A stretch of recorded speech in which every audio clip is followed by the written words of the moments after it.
আসসালামু আলাইকুম। মায়ের রান্নাঘরে আমি চ্যানেলে সবাইকে স্বাগতম জানাচ্ছি। আচ্ছা, আপনি কি কখনো মূলা শাক এভাবে খেয়ে দেখেছেন? কথা দিচ্ছি, এভাবে যদি মূলা শাক একবার ভাজি করে খান, তাহলে এটা হতে যাচ্ছে আপনার জীবনের সবচেয়ে সুস্বাদু মূলা শাক ভাজি। কি করতে হবে চলুন দেখে নেওয়া যাক। তো শুরুতে বাজার থেকে ফ্রেশ মূলা শাক এনে এর মূলটা আমি কেটে নিয়েছি। এই বেবি মূলাগুলোকেও আমরা ভাজিতে ব্যবহার করব।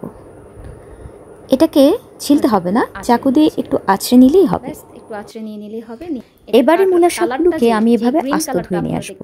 এতে করে আমার ধোয়ার কষ্ট অনেকটাই কমে যাবে। ধোয়া শেষে এরকম একটা কাটার বোর্ডের সাহায্যে আমি কুচি কুচি করে নিচ্ছি। একদম মিহি কুচি হতে হবে।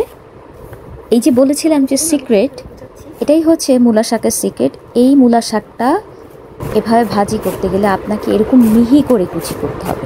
আপনারা চাইলে বটির সাহায্য কাজটা করে নিতে পারেন। ভিউয়ার্স লক্ষ্য করুন, আমি কিন্তু একদম মিহি কুচি করে শাকটাকে নিচ্ছি। এই পদ্ধতিতে মূলা শাক ভাজি খেলে আপনার মনে হবে যে এটা আপনার জীবনের সবচেয়ে সুস্বাদু মূলা শাক ভাজি ছিল। এবারে আমি ছোট ছোট মূলাগুলোকেও কুচি করে নিচ্ছি। এগুলো ফেলবেন না, শাকের সঙ্গে এই মূলা ভাজিটা খেতে খুব ভালো লাগে। আর তাছাড়া আমাদের দৈনন্দিন জীবনে ফাইবারের অনেক বেশি প্রয়োজন। আমাদের কোলন ভালো রাখতে ফাইবারের ভূমিকা অপরিসীম। যারা যারা মূলা শাক খেতে ভালোবাসেন তারা এমন কিনা জানি না, তবে আমার কাছে মূলা শাকটা এতটাই টেস্টি মনে হয় যেটা সেদ্ধ হওয়ার পর থেকে আমি খাওয়া শুরু করি। এখন কুচি করা শাকগুলোর উপর আমি আধা চা চামচ পরিমাণ লবণ ছিটিয়ে দিচ্ছি। আপনারা জানেন যে লবণ এমন একটা জিনিস, লবণ দেওয়ার ফলে যে কোনো খাবার বা সবজি থেকে পানিটা বেরিয়ে আসে, ফলে সেটা খিচে যায়, একদম অল্প হয়ে যায়। তো আমি এরকম হাতের সাহায্যে মাখিয়ে নিচ্ছি পুরো শাকের মধ্যে যেন লবণটা লাগে। একটু কচলে কচলে নেবেন।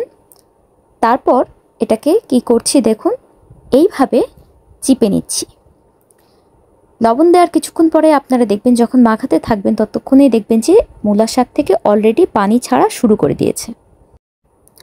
তো এভাবে পুরো শাকটাই আমি চিপে নেব এবং দেখিয়ে দিচ্ছি দেখুন এখান থেকে কি পরিমাণ পানি বেরিয়েছে। প্যানে তেলটা গরম করে 2-3টা শুকনো মরিচ কুচি করে ছেড়ে দিয়েছি। আর দিয়ে দিচ্ছি এখানে খানিকটা রসুন কুচি, কাঁচামরিচ আর পেঁয়াজ কুচি। রসুন, কাঁচামরিচ আর শুকনো মরিচের দুর্দান্ত একটা গন্ধ বেরিয়েছে। এই শাকটায় আমি পরবর্তীতে আর বাগার ব্যবহার করব না, তাই প্রথমে এই উপাদানগুলো আমি দিয়ে দিলাম। একটু নেড়েচেড়ে এর কাঁচা ভাবটা দূর করে এতে আমি মূলা শাকটা দিয়ে দিচ্ছি।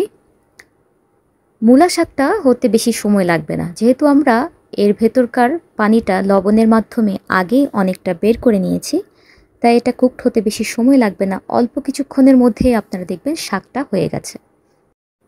ভিউয়ার্স এখানে একটা কথা বলে রাখি, আপনারা লক্ষ্য করেছেন আমি আধা চা চামচ পরিমাণ লবণ দিয়ে মূলো শাকটা পানি বের করে নিয়েছিলাম।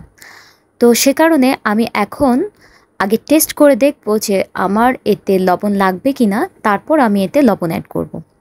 মূলা শাক সাধারণত একটু নোনা হয়, তাই লবণটা একটু বুঝে শুনে দেবেন। সামান্য একটু লবণ লাগবে আমাদের, তাই দিয়ে দিলাম। এই তো আমার শাক ভাজা শেষ। যেহেতু আগে বাগার দিয়েছি তাই এখন আর বাগার দেব না।